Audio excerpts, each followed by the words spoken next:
অন্নপূর্ণা ভান্ডারের টাকা আপনার কি এখনো ব্যাংক অ্যাকাউন্টে ঢোকেনি? কবে আপনাদের টাকা ঢুকবে? আপনারা যোগ্য হওয়া সত্ত্বেও কেন আপনারা ব্যাংক অ্যাকাউন্টে টাকা পাননি? এখন কি অফিসে গিয়ে কোনো দেখা যাচ্ছে স্ট্যাটাস বা কোনো সমস্যার কি সমাধান করা যাবে? যা যা আপডেট বর্তমানে রয়েছে এবং আপনারা যা যা প্রশ্ন করেছেন সেগুলো নিয়ে উত্তর দেওয়ার আমরা চেষ্টা করব আজকের এই ভিডিওতে। তো অবশ্যই ভিডিওটি বেশি বেশি করে শেয়ার করে দিন, সকলে যাতে খবরটি জানতে পারে। আর এই ধরনের তথ্য আপডেটগুলো সবার আগে পেতে চ্যানেলটিকে সাবস্ক্রাইব করে রাখবেন। আর ফেসবুক থেকে যারা ভিডিওটিকে দেখছেন পেজটিকে ফলো করে রাখতে ভুলবেন না। দেখুন, আমাদের মনে যেটা ডাউট ছিল যে অন্নপূর্ণা ভান্ডারের টাকা 1 জুলাই যে টাকা ছেড়েছে তারপরে কি আপনাদের ব্যাংক অ্যাকাউন্টে আবারও 1 জুলাইয়ের পরে ঢোকার সম্ভাবনা রয়েছে? দেখুন, আপনাদেরকে বলে রাখি, 1 জুলাই যে টাকা ছেড়েছে সেই টাকাগুলো ইতিমধ্যেই অধিকাংশ জনেরই ঢুকে গেছে। ঠিক আছে, একমাত্র যাদের ব্যাংকের সমস্যা ছিল, সার্ভার সমস্যা বা ডিবিটি লিঙ্ক থাকেনি, তাদেরই কেবলমাত্র ঢোকেনি, নইলে যা তারা টাকা ছেড়েছিল সেই টাকা কিন্তু ইতিমধ্যেই ব্যাংক অ্যাকাউন্টে ঢুকে গেছে। প্রতিটি বিডিও অফিসে লিস্ট রয়েছে কারা কারা টাকা পাবেন এবারে 1 জুলাইয়ের, সেই লিস্ট। এবার আপনাদের বিডিও অফিস যদি না লিস্ট দেয় সেটা তারা হয়তো ইচ্ছাকৃতভাবে দিচ্ছে না বা জানাচ্ছে না, কারণ আমরা দেখতে পাচ্ছি বিভিন্ন জায়গায় কিন্তু যে সাধারণ মানুষ কিন্তু বিক্ষোভ দেখাচ্ছে এই অন্নপূর্ণা ভান্ডারের টাকা না পাওয়ার জন্য।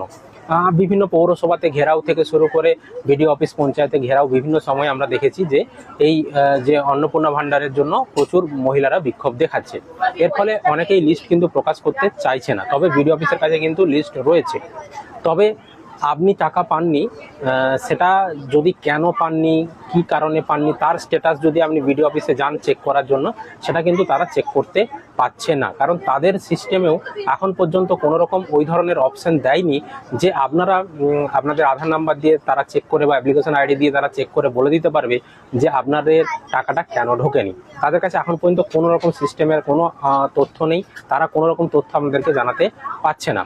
তবে দেখুন, যেটুকু আপডেট বলা হয়েছে যে পরবর্তী সময়ে ওনাদের সিস্টেমেও কিন্তু আপডেট আসতে চলেছে, মানে কেন টাকা ঢোকেনি, আপনার আবেদনটা রিজেক্ট হয়ে গেল কিনা, বা আপনার ভেরিফিকেশন এখনো হয়নি, কেন টাকা ঢোকেনি, সেই বিষয়টা কিন্তু পরবর্তী সময়ে আপডেট আসতে চলেছে। সুতরাং আপনারা টেনশন নেবেন না, যাদের টাকা ঢোকেনি আপনাদের যে আর পরবর্তী সময়ে টাকা ঢুকবে না সেরকম কিন্তু বিষয়টা নয়। আপনাদের সকলেরই টাকা ব্যাংক অ্যাকাউন্টে ঢুকবে যদি আপনি যোগ্য হয়ে থাকেন।